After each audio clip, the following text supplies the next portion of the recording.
Perquè en política les formes són fons, no?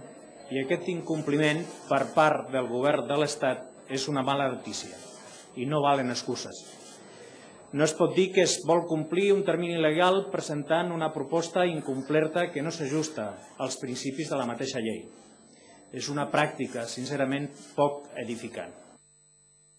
Com bé sabeu, les bases que ha presentat el govern de l'Estat no sonen bé, no? Les primeres notes hem dit que desafinen, no toquen la partitura estatutària, no sembla la música adequada, en definitiva. Cap idea, absolutament cap idea, que es defensa bé amb l'agressivitat.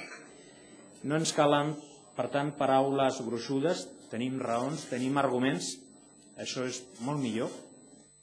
Per això ara cal senderi, prudència i paciència, combinats també amb ambició, amb determinació i amb voluntat. Per tant, no ens aixecarem de la taula, deixant la cadira buida.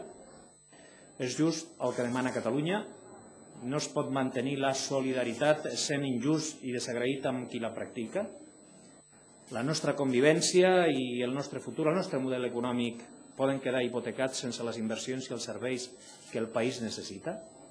I per tant no podem escanyar el país i és urgent, radicalment urgent, aquest nou sistema de finançament. Catalunya és més forta quan més unida està. Que ningú posi pals a la roda de la negociació, que ningú digui una cosa però acabi fent una altra, perquè el govern que presideixo és el govern de tot el país.